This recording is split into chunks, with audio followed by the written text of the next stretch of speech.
यदा यदा हि धर्मस्य ग्लानिर्भवति भारत अभ्युत्थानमधर्मस्य तदा आत्मानं सृजाम्यहम्।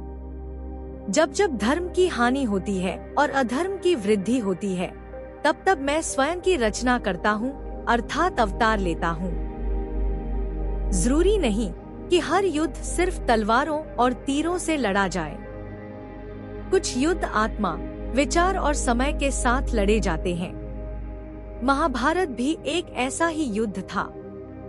ये सिर्फ घटनाओं का लेखा जोखा नहीं है, बल्कि ये जीवन का आईना है, जिसमें धर्म और अधर्म की लड़ाई है, छल और सच्चाई की टकराहट है, और ईश्वर की लीला में छिपे हुए मानवीय फैसले हैं। कुरुक्षेत्र का युद्ध कोई साधारण संग्राम नहीं था। ये इतिहास के सबसे विनाशकारी युद्धों में से एक था, जहां हर दिन हजारों योद्धा मारे गए, वीरगति को प्राप्त हुए और एक पूरी पीढ़ी का अंत हो गया। लेकिन इन सबके बीच एक सवाल आज भी लोगों को झकझोरता है। अगर श्री कृष्ण सच में भगवान थे, तो उन्होंने इस युद्ध को रोका क्यों नहीं?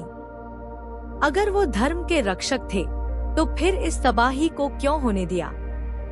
क्या ये युद्ध वाकई जरूरी था? इन सवालों का उत्तर हमें कर्म, नियति और ब्रह्मांड की उस योजना में छिपा मिलता है, जो हमारी समझ से परे है। बहुत से लोग मानते हैं कि श्री कृष्ण युद्ध चाहते थे, लेकिन सच्चाई इससे बिल्कुल अलग है। उन्होंने युद्ध को रोकने की पूरी कोशिश की थी। इस संघर्ष के बीच तो उस समय ही बो दिए गए थे जब पांडवों और कौरवों का जन्म भी नहीं हुआ था। लेकिन आखिरी कोशिश तब हुई जब स्वयं श्री कृष्ण शांति दूत बनकर हस्तिनापुर पहुँचे। उन्होंने कौरवों से युद्ध टालने की अपील की। हस्तिनापुर का दरबार उन दिनों ज्ञान और शक्ति से भरा हुआ था। भीष्म पितामह, द्रोणाचार्य, विद्वान कृपाचार्य और अंधे राजा धृतराष्ट्र, ये सभी उस सभा में मौजूद थे। श्री कृष्ण ने सबके सामने एक बहुत साधारण लेकिन महत्वपूर्ण मांग रखी। पांडवों को बस 5 गांव दे दिए जाए, जहां वे शांति से रह सकें। न कोई राज्य, न कोई राजधानी, न ही इंद्रप्रस्थ की वापसी, सिर्फ 5 छोटे गांव। परंतु दुर्योधन का अहंकार उसकी आंखों पर पर्दा बन चुका था। उसने बड़े घमंड से कहा कि वो पांडवों को सुई की नोक जितनी जमीन भी नहीं देगा। यह घमंड एक दिन की बात नहीं थी। ये वर्षों की सत्ता, लालच और एक अंधे पिता की चुप्पी से उपजा था। श्री कृष्ण की विनती को नजरअंदाज किया गया, लेकिन यहीं पर दुर्योधन नहीं रुका। उसने श्री कृष्ण को बंदी बनाने की कोशिश की। लेकिन क्या कोई अनंत को बांध सकता है? श्री कृष्ण मुस्कुराए और फिर उन्होंने अपना विराट रूप प्रकट किया। पूरी सभा दिव्यता से भर गई। हर कोई स्तब्ध रह गया। लेकिन इस दिव्य दर्शन के बाद भी दुर्योधन के भीतर का अंधकार नहीं मिटा। तभी श्री कृष्ण समझ गए, अब युद्ध अनिवार्य है। तो क्या श्री कृष्ण इस युद्ध के कारण बने? नहीं, उन्होंने एक विकल्प दिया था, एक मार्ग दिखाया था। लेकिन जब अधर्म बदलने को तैयार न हो, तब उसका पतन निश्चित होता है। उन्होंने किसी पर अपनी इच्छा नहीं थोपी। ये युद्ध सिर्फ 2 कुलों के बीच नहीं था, ये पीढ़ियों से इकट्ठे हुए कर्मों का परिणाम था। पांडवों को अन्याय सहना पड़ा, सिंहासन का हक छीना गया, उन्हें मारने की कोशिश की गई और द्रौपदी का अपमान किया गया। तब भी श्री कृष्ण ने अन्याय करने वालों को तुरंत नहीं रोका। उन्होंने द्रौपदी की लाज बचाई, लेकिन दोषियों को खुद अपने कर्मों से गिरने दिया। जब पांडव वनवास गए, तब भी उन्होंने चमत्कार से उन्हें वापस नहीं बुलाया। उन्होंने कर्म को उसका मार्ग तय करने दिया। यहाँ एक और शक्ति काम कर रही थी, समय। श्री कृष्ण समय के प्रवाह में हस्तक्षेप नहीं करते। शिशुपाल जैसे लोगों को उन्होंने स्वयं मारा, लेकिन काल्यवन को मुचुकुंद से मरवाया, क्योंकि उसकी मृत्यु उसी के हाथों लिखी थी। हर योद्धा की मृत्यु पूर्व निर्धारित थी। श्री कृष्ण केवल उस दिशा में घटनाओं को ले गए जहां अधर्म को उसका उत्तर मिले। अगर श्री कृष्ण युद्ध को रोकते तो वे उस ब्रह्मांडीय नियम को तोड़ते जिसे वे स्थापित करने आए थे। कौरवों ने अपने विनाश का बीज स्वयं बोया था। आग जैसे अधर्म को अगर रोका न जाए तो वो सब कुछ जलाकर राख कर देता है। महाभारत कोई लालच का युद्ध नहीं था, ये धर्म के पुनर्स्थापन का युद्ध था। यहाँ तक कि अर्जुन जैसे महान योद्धा भी भ्रमित हो गए थे। युद्ध के मैदान में उन्होंने गांडीव छोड़ दिया। उन्होंने देखा कि सामने उनके गुरु, चाचा, भाई खड़े हैं, कैसे वो इन पर बाण चला सकते हैं। तब श्री कृष्ण ने उन्हें गीता का उपदेश दिया, जीवन, आत्मा और कर्तव्य का अमर सत्य। श्री कृष्ण ने कहा, आत्मा अमर है, ना तो उसे कोई हथियार काट सकता है, ना कोई आग जला सकती है। जन्म और मृत्यु तो बस शरीर के लिए है, आत्मा के लिए नहीं। अर्जुन को याद दिलाया गया कि वह एक क्षत्रिय है और उसका धर्म अधर्म से युद्ध करना है। यदि वो पीछे हटते तो अधर्म को बल मिलता। श्री कृष्ण ने अर्जुन को युद्ध करने का आदेश नहीं दिया, उन्होंने सिर्फ सत्य दिखाया। निर्णय अर्जुन को लेना था। इसी ज्ञान के प्रकाश में अर्जुन ने फिर से अपना धनुष उठाया और धर्म के मार्ग पर चल पड़ा। श्री कृष्ण का उद्देश्य युद्ध को रोकना नहीं था, उनका कार्य था अर्जुन को धर्म का मार्ग दिखाना। उन्होंने कभी प्रतिशोध या विजय के लिए युद्ध करने को नहीं कहा।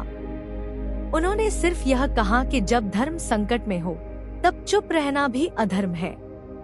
महाभारत सिर्फ पांडवों और कौरवों की लड़ाई नहीं थी, ये तो एक ब्रह्मांडीय आवश्यकता बन चुकी थी।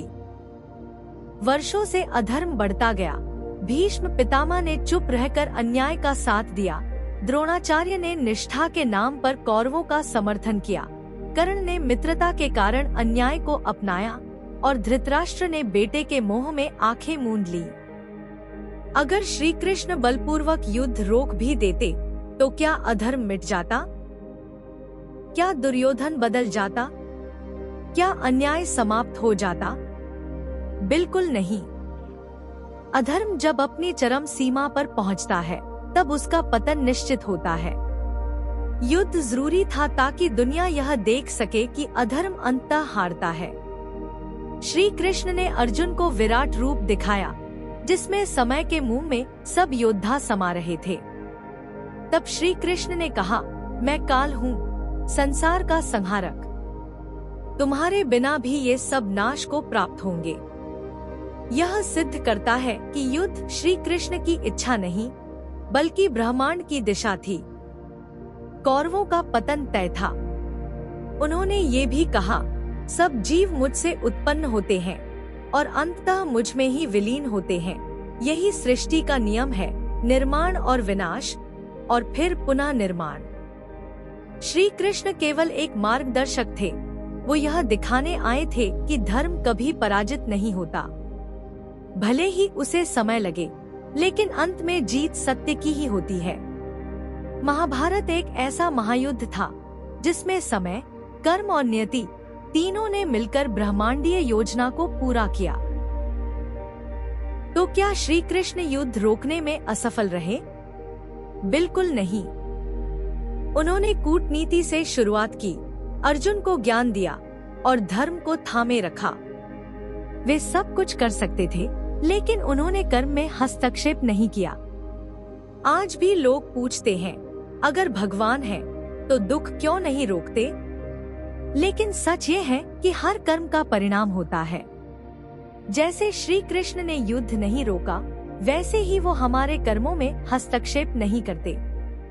वो बस मार्ग दिखाते हैं। गीता के रूप में उनका ज्ञान आज भी हमारे साथ है। ये हम पर है कि हम उसे सुने, समझे और सही राह चुने। महाभारत हमें सिखाता है कि धर्म की हमेशा जीत होती है, लेकिन उस धर्म को थामे रखना हमारी जिम्मेदारी है। अगर सिर्फ शब्दों से दुर्योधन जैसा व्यक्ति बदल जाता तो महाभारत की आवश्यकता ही नहीं पड़ती। श्री कृष्ण पहले शांति दूत बनकर आए, लेकिन जब अधर्म ने उनकी बात नहीं मानी, तब युद्ध अवश्यंभावी हो गया। जब अधर्म अपनी सीमा पार कर जाता है, तो उसका अंत एक नियति बन जाता है। महाभारत सिर्फ इतिहास नहीं है, ये आज के लिए भी एक सजीव शिक्षा है। आज भी हमारे सामने अन्याय होता है और श्री कृष्ण का संदेश स्पष्ट है, चुप मत रहो, धर्म के लिए खड़े हो। हम सबके पास विकल्प हैं, भीष्म और द्रोण की तरह चुप रहकर अधर्म का साथ दे, या अर्जुन की तरह अपने भीतर के द्वंद्व से उबरकर धर्म के साथ खड़े हों। श्री कृष्ण ने अर्जुन पर कभी दबाव नहीं डाला, उन्होंने उसे सिर्फ ज्ञान दिया। ठीक वैसे ही जीवन में जब विकल्प सामने हो, तो सही निर्णय लेना हमारी ही जिम्मेदारी है।